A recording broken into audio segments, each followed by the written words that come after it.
আমি তিনটি দোয়ার কথা আপনাদেরকে শোনাই। কোরআনে কারিমে সেগুলোর উল্লেখ করে আল্লাহ তাআলা আমার সাথে সাথে সার্টিফিকেট দিয়ে দিয়েছেন এবং বলেছেন এই দোয়াগুলো আমার নেককার বান্দারা আমার কাছে করেছে, আমি সেগুলোকে মঞ্জুরও করে দিয়েছি। সেই রকম তিনটা দোয়া আমরা যদি আমাদের জীবনে পাঠ করি, জীবনের সকল সমস্যার জন্যই কিন্তু এই তিনটা দোয়া ঘুরে ফিরে আমাদের প্রযোজ্য হবে। তার একটা হলো কঠিন বিপদে, কঠিন মুসিবতে রক্ষার যখন কোনো পথ খোলা নেই, দেয়াল যখন পিঠের সাথে লেগে গেছে, এরকম সময়ে আমরা দেখেছি আল্লাহর একজন নবী ইউনুস আলাইহিস সালাম আল্লাহর কাছে কিছু বাক্য বলে প্রার্থনা করেছেন। আল্লাহ তাআলা তাকে বিপদ থেকে উদ্ধার করেছেন। কি দোয়া ছিল সেটা? ফানাদা ফিজ যুলুমাত, মাছের পেটে থেকে, অন্ধকারের মধ্যে থেকে, যেখানে মৃত্যু সুনিশ্চিত, সেই জায়গায় তিনি অবস্থায় আল্লাহর কাছে দোয়া করেছেন, আল্লা ইলাহা ইল্লা আনতা সুবহানাক ইন্নী কুনতু মিনাজ জালিমিন। দোয়া করে বলেছেন, আল্লাহকে আহ্বান করে ডেকে বলেছেন, ও আল্লাহ, লা ইলাহা ইল্লা আন্ত, আপনি ছাড়া কেউ সত্যিকারের মাবুদ নেই, ইন্নী কুনতু মিনাজ সুবহানাক, আপনার পবিত্রতা বর্ণনা করছি, ইন্নী কুনতু মিনাজ জালিমিন, আমি হলাম জালিমদের অন্তর্ভুক্ত, আমি নিজের প্রতি নিজে অবিচার করেছি, আমি নিজে ভুল করেছি। আল্লাহর কাছে এই দোয়া করে, এই বাক্যগুলো বলে আল্লাহর কাছে দোয়া করেছেন কে? ইউনুস আলাইহিস সালাম। লা ইলাহা ইল্লা আনতা সুবহানাকা ইন্নী কুনতু মিনাজ জালিমিন। আল্লাহ তাআলা এই দোয়া উল্লেখ করার পর বলছেন, ফাস্তাজাবনা লাহু ওয়া নাজ্জাইনাহু মিনাল গাম। এই দোয়া করার পর আমি তার ডাকে সাড়া দিয়েছি, ইউনুসের ডাকে সাড়া দিয়েছি এবং তার বিপদ থেকে তাকে উদ্ধার করেছি। এর পরের অংশটা বেশি গুরুত্বপূর্ণ আমাদের জন্য। এরপরে আল্লাহ বলছেন, ওয়াকাযালিকা নুনজিল মুমিনিন, যেভাবে ইউনুস আলাইহিস সালামকে রক্ষা করেছি, একই ভাবে ঈমানদারদেরকে, কিয়ামত পর্যন্ত আগত ঈমানদারদেরকে বিপদ থেকে রক্ষা করব এই দোয়ার মাধ্যমে। কোন দোয়ার মাধ্যমে? দোয়া ইউনুসের মাধ্যমে।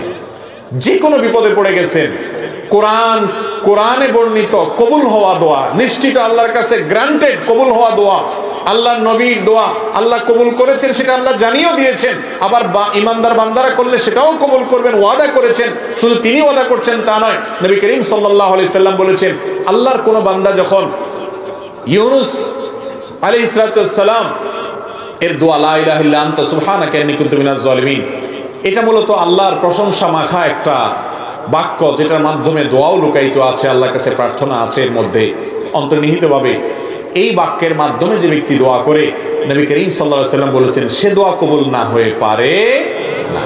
তাহলে যে কোনো বিপদ আপদে কোরআনের একটা কবুল হওয়া দোয়া আপনি পাঠ করতে পারেন, সেটা হলো ইউনুস আলাইহিস সালামেরটা। সেই বাক্য হলো, আল্লাহকে ডেকে বলবেন, ও আল্লাহ, লা ইলাহা ইল্লা আন্ত সুবহানাকা ইন্নী কুনতু মিনাজ জালিমিন। মানুষের জীবনে আরেকটা বড় সমস্যা হলো অসুখ বিসুখ, দুরারোগ্য ব্যাধি, এমন মুসিবত, এমন অসুখ যে অসুখ থেকে আরোগ্য লাভের কোনো উপায় আমরা খুঁজে পাচ্ছি না। সাধারণ চিকিৎসা আমরা গ্রহণ করব, সুন্নাত, নবী করিম সাল্লাল্লাহু আলাইহি সাল্লাম বলেছেন, তোমরা চিকিৎসা গ্রহণ করো, রোগ হলে ঔষধ সেবন করো। আপনার কোন দুষ্ট জিনের প্রভাব যদি আপনার মধ্যে হয়ে থাকে বলে প্রমাণিত হয়, তাহলে আপনি কোরআন হাদিসের আলোকে ঝাড়ফুঁক করেন, ঠিক আছে, এগুলা গ্রহণ করেন।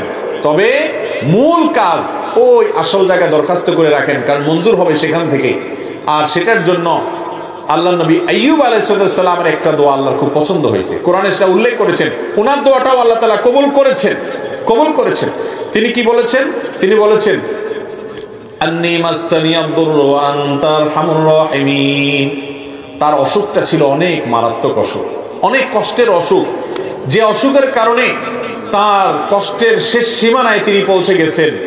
এত কষ্ট, এত যন্ত্রণা, এত অসুখ, এটা থেকে রক্ষার জন্য তিনি বলেছেন, রব্বি আন্নী মাসসানিয়াদ দুর, ও আল্লাহ, আমার কষ্ট আমাকে পেয়ে বসেছে, কষ্ট পেয়ে বসেছে আমার, অনেক কষ্ট আল্লাহ, অনেক অসুখ। ওয়া আনতা আরহামুর রাহিমিন, অথচ আপনি সকল দয়ালুদের মধ্যে শ্রেষ্ঠ দয়ালু, অর্থাৎ আমার প্রতি রহম করেন। এটা বলার পর আল্লাহ বলছেন, ফাস্তাজাবনা লাহু ফাকাশাফনা বিহি মা বিহি মিন দুর। এই দোয়া করার পর আমি তার দোয়া কবুল করেছি এবং তার বিপদকে দূর করেছি। তাহলে অসুখ বিসুখ হলে আইয়ুব আলাইহিস সালামের দোয়াটা করবেন। সেটা কি? আন্নী মাসসানিয়াদ দুররু আনতা আরহামুর রাহিমিন, তোমার রব্বি আন্নী মাসসানিয়াদ দুররু আনতা আরহামুর রাহিমিন, হে আল্লাহ আমার অসুখে পেয়ে বসেছে, অনেক কষ্ট হচ্ছে, আপনি আরহামুর রাহিমিন, আপনি সবচেয়ে বড় দয়ালু। মুস্তাদরাকে হাকিমে একটা বর্ণনা পাওয়া যায়, সেই বর্ণনা সম্পর্কে মুহাদ্দিসরা অনেকে দাঈফ বলেছেন, কিন্তু বর্ণনার যে মূল মর্ম সেটা ঠিকই আছে, বিশুদ্ধ বিভিন্ন হাদিসের আলোকে বর্ণিত, এই আয়াতের আলোকে বর্ণিত। তা হলো বান্দা যখন আল্লাহর কাছে হে আরহামুর রাহিমিন এরকম বলে এরপরে চায়, মনের চাওয়াগুলো পেশ করে, গোছায় বলতে না পারলেও আল্লাহ কবুল করবেন। আপনি কিছু না বলতে পারেন, শুধু কাঁদেন আর মনে মনে আল্লাহকে বলেন, আল্লাহ আলিমুম বিজাতি সুদূর, মনের খবর রাখেন, দোয়া কবুল হবে ইনশাআল্লাহ। নিজেরা দোয়া করতে হবে ভাই। আপনার ঘরবাড়ি উদ্বোধন করবেন, গাড়ি উদ্বোধন করবেন, যাই করবেন সব কিছুতে ওই দোড়ার জন্য হুজুর ভাড়া করতে হবে, এই নির্দেশ কোরআন হাদিস কোথাও দেয় নাই। বরং আলেমদের কাছে দোয়া চাইবেন, ঠিক আছে, কিন্তু নিজের দোয়াটা নিজে আল্লাহর কাছে পেশ করবেন, চেষ্টা করবেন ইনশাআল্লাহ। আরেকটা দোয়া হলো নিঃসন্তান মানুষের দোয়া, সন্তান হচ্ছে না, আল্লাহর কাছে এই কষ্ট দূর করার জন্য আপনি দোয়া করলেন। তো কোরআনে একটা মকবুল মুস্তাজাব, আল্লাহর কাছে কবুল হওয়া গ্যারান্টেড দোয়ার নজির আমরা পাই। আল্লাহ নবী জাকারিয়া আলাইহিস সালাম তিনি আল্লাহর কাছে দোয়া করেছেন, কি বলে?